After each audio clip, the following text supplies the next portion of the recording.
In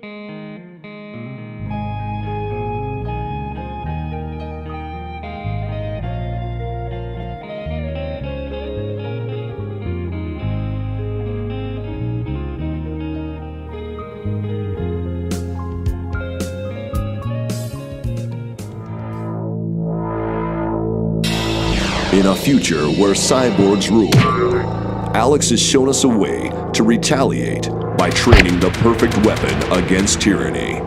Ari Frost, prototype for a superior race of humans, free from genetic enhancements, groomed to defeat the Red Army Hammerheads. In a hostile world where life is dangerous,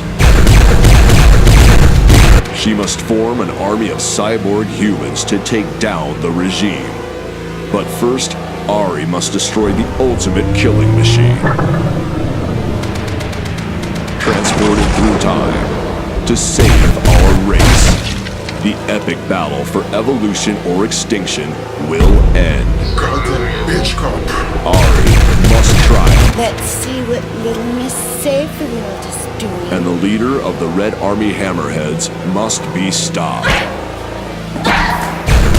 Nemesis 5. Without you, the strides we have made would never have been possible. Hi everyone, I'm Donna Lee Heising, and we're here with Ion Entertainment and Dustin Ferguson. Face blast makeup done. Where's Heather? Outside. Someone get Heather. We need to do this now. In my 20s, I picked up a camera, started making my own short films, and have kind of progressed to where I'm at now. The film we're doing now, Nemesis 5, is my 50th feature film. Okay, and look how young he is. So that gives you an idea of how amazing he is. Okay, now what got you interested in the film business? Just being a fan myself. I grew up a fan of horror movies, watching all the old classics on VHS, and decided as I got older that I wanted to make those too because I enjoyed them so much.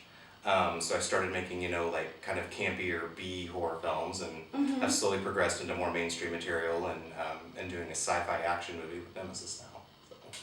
So. Okay, now Nemesis is a franchise. It's a legendary franchise, actually. So tell us how this came about.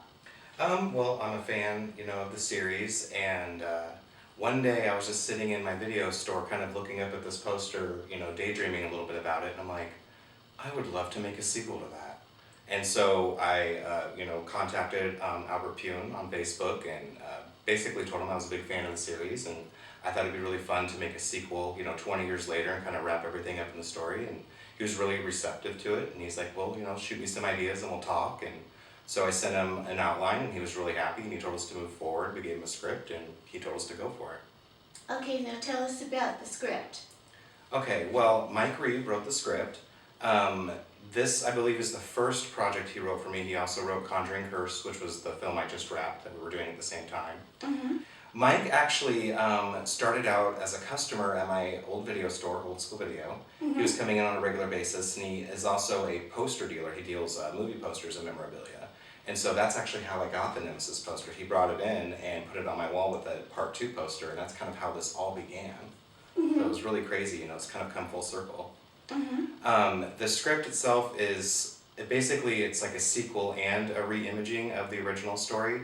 We kind of go back in time to recon some events to wrap everything up. So we have all the best elements from the series. We've got the cool cyborg twin killers from number 2 and the Nebula. Mm-hmm. We've got, of course, the Red Army Hammerheads. We've got a lot of really cool elements from the whole series that really it's for the fans. Because 20 years later, it's really, we're catering to the fans. There's not a huge outside audience yet for this. Mm-hmm. And so it's really important to us to do it right, and so the fans are going to really enjoy the watch. Okay, now this has been a really long process. How long have you been shooting? Oh gosh, it's been over 2 months.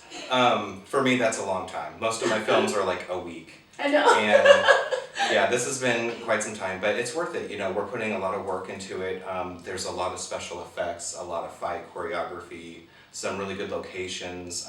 We spent a lot of time with the cinematography because it needs to look spectacular. Mm-hmm. So we're really taking our time with it, kind of shooting it on weekends. It's a big cast and crew. I think on the first day we had roughly 30 people on set. it was madness, and so we had to orchestrate that with everyone's schedules, so we're really doing it right. And how do you know Skylar? Skylar I met through a music video audition. In 2015, we shot 2 music videos for a band called Dragon's Claw. That was actually kind of like this, where it was post-apocalyptic, like a gang on rollerblades, in the future. And so we met on that, and we've kind of always worked together since. She's appeared in several videos.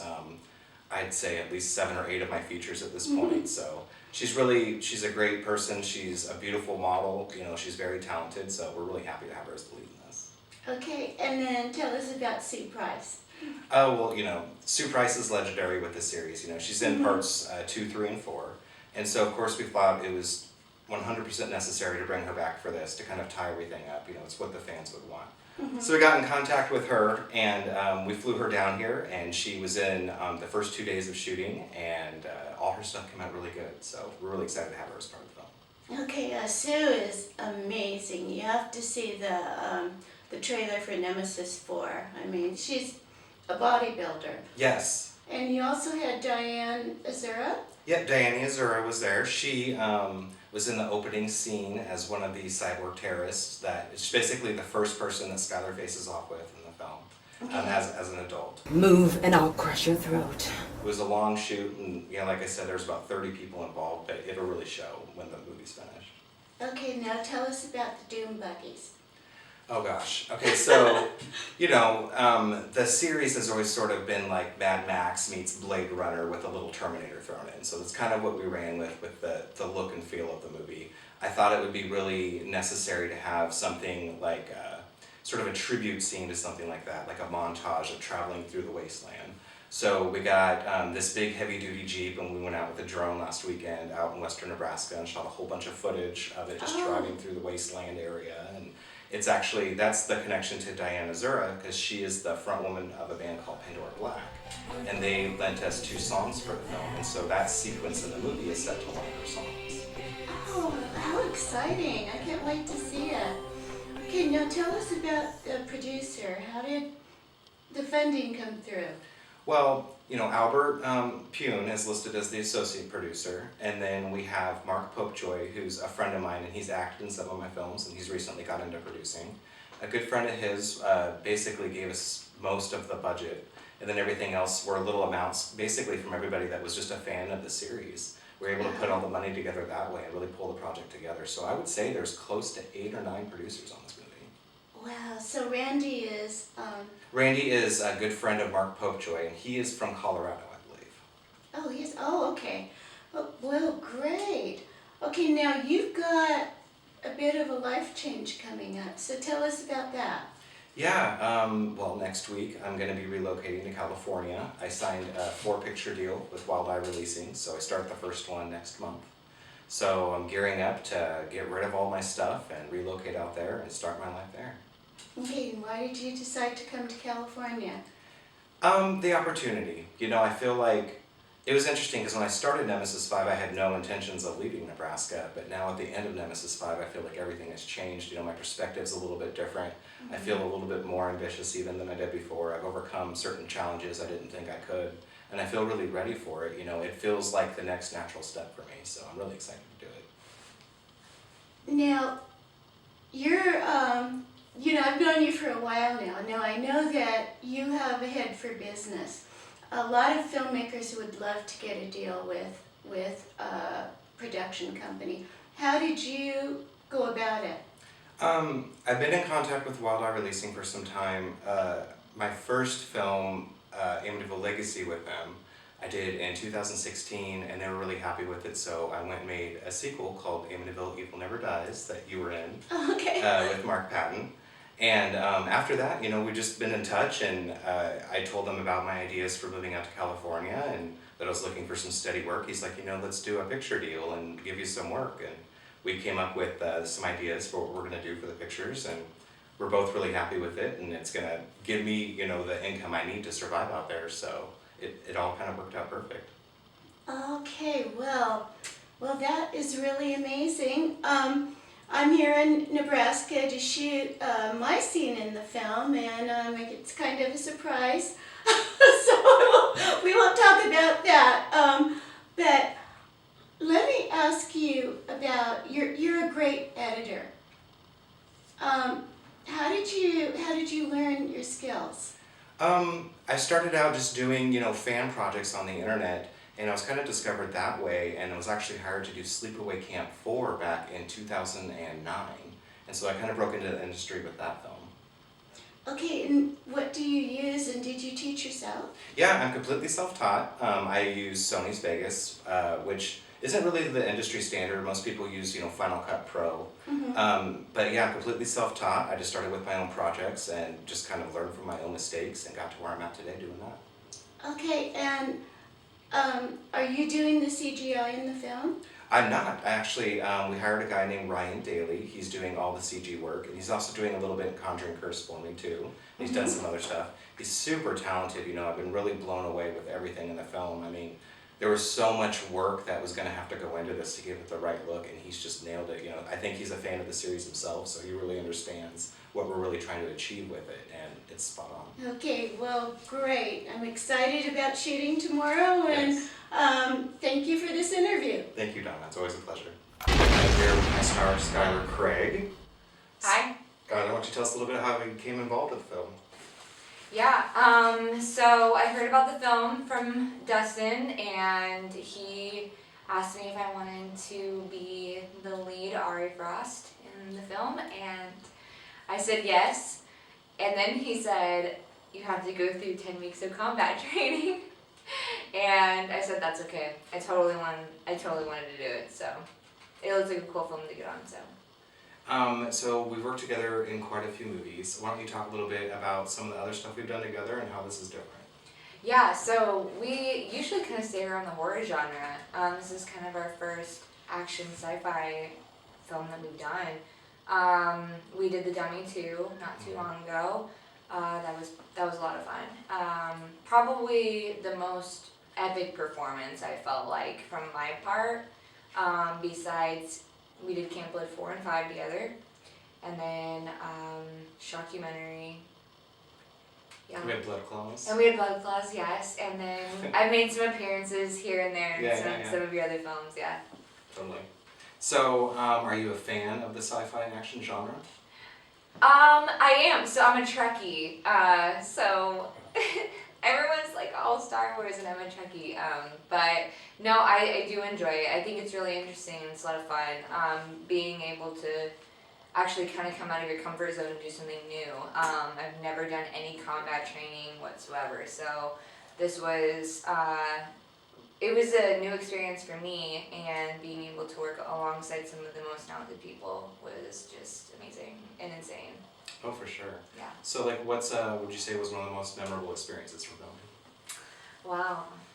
Put me on the spot. There's so many good ones. I think probably when we went out to the dunes, that was a lot of fun. I actually got to drive the Jeep, which Mark let me drive the Jeep, and that was really cool because I was like, hey, I really want to drive the Jeep. So I got to do that. And probably our fight scenes today with Donna and with Sean, because it kind of got to show all the stuff that we've been practicing and really portray that in such a way that shows how I am so against, the Red Army, and, how that conflicts and how much pressure there is against that, so. Oh, yeah. And obviously we brought back Sue Price from the series. We did. She was sort of like your mother, She adopted was. mother. Why don't you talk a little bit about what it was like working with her? Man, Sue was great. She was so nice. She was so kind. She's so small. I just loved her the minute that I met her.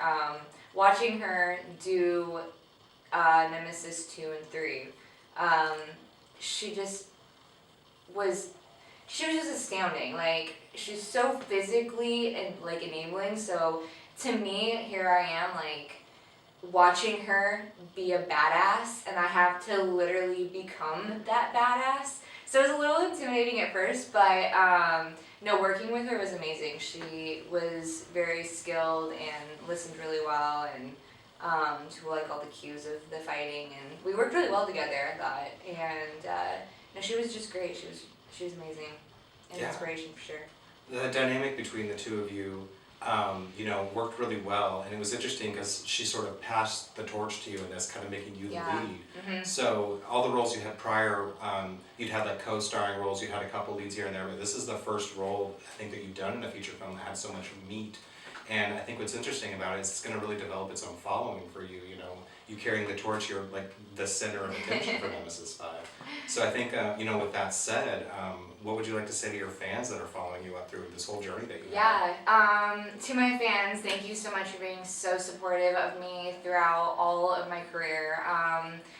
Honestly, without you guys, and especially the fans of Nemesis, none of this would be possible because we rely on you guys and we appreciate all of your feedback and your love and your support, and it's just been an insane, incredible experience. I'm so eternally grateful for literally everyone, and I always try to make it one of my points to make sure that, just because I'm the lead, that doesn't mean I get all the credit. Like the directors, the producers, all the people that are doing everything behind the scenes.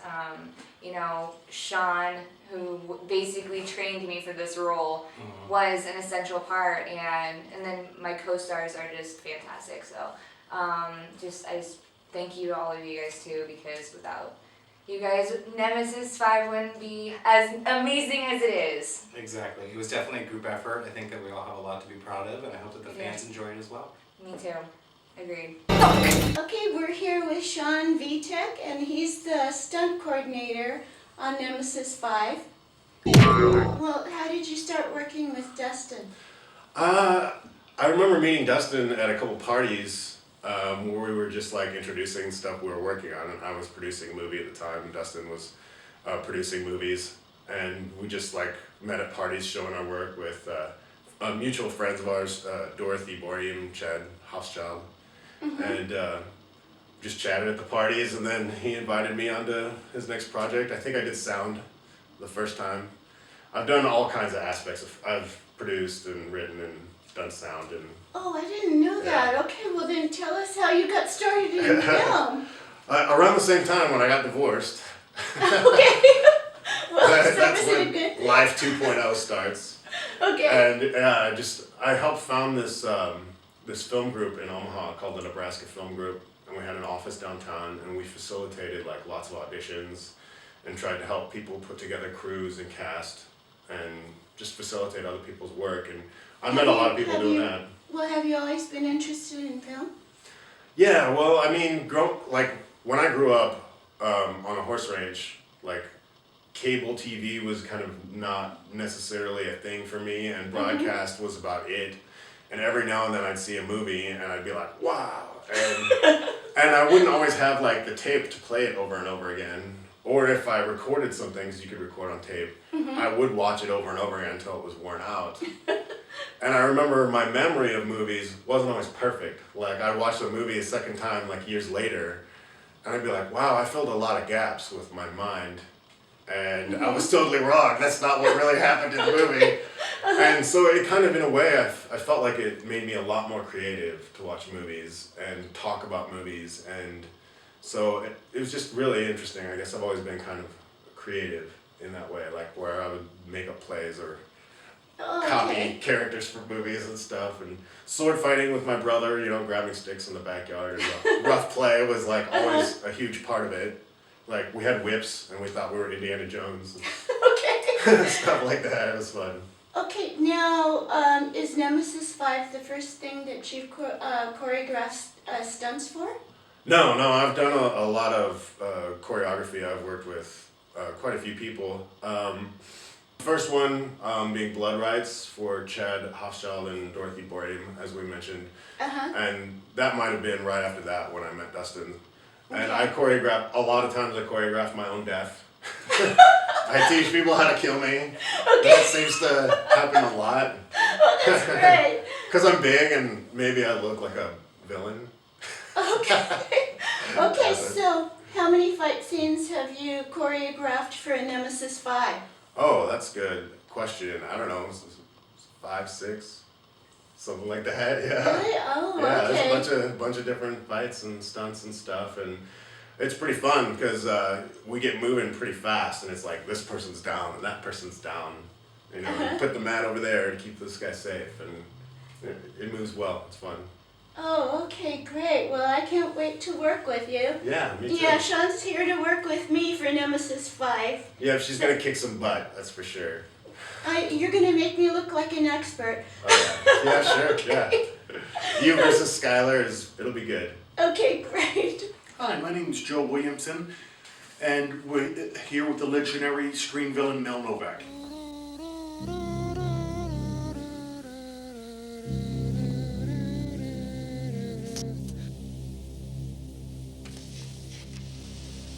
And now we're here talking about one of Mel's newest projects. We plays one of it. This could be one of your greatest villain roles in a way.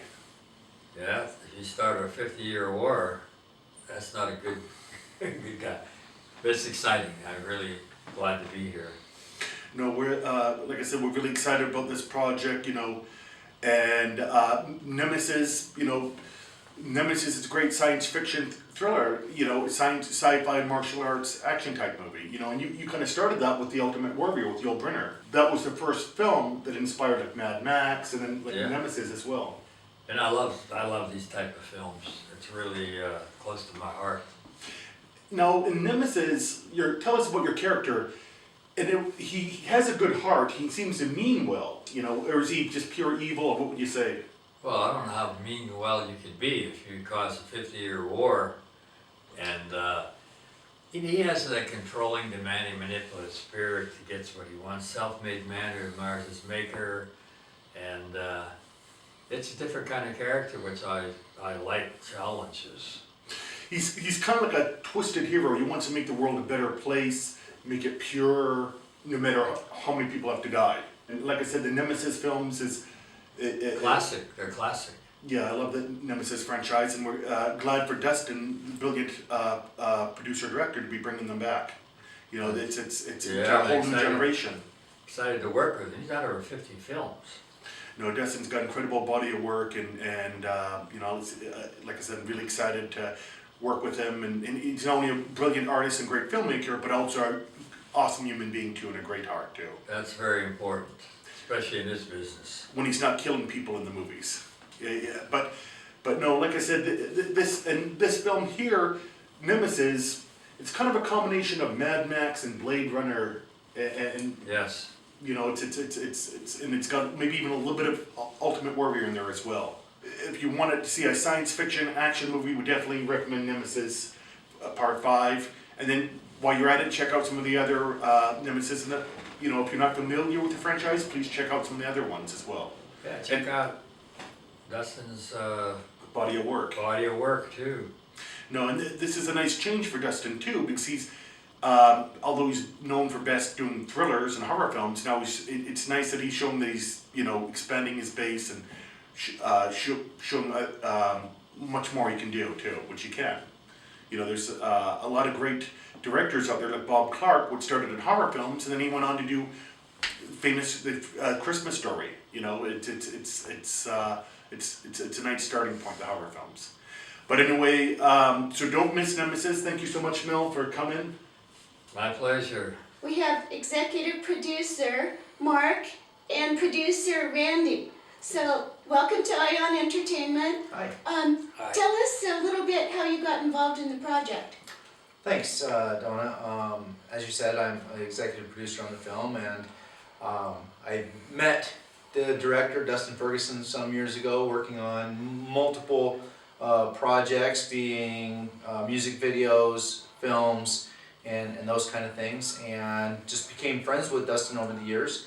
And when he mentioned that he was doing a Nemesis 5, an Albert Pune film, I came to Dustin and I asked him if I could be a part of it and help out and help produce and help raise financing and help production management and whatever it is that I could do to help out, and if he had any roles for me in the film as well, because I do like to act as well. So I talked to Dustin about coming on board and helping him produce this film. And he kind of knew that this was a bigger undertaking than what he was, I don't want to say I want to say it was a different type of project Yeah. than what he was used to. Well, this is sci-fi action. Yeah, so- sci-fi action, Yeah. right.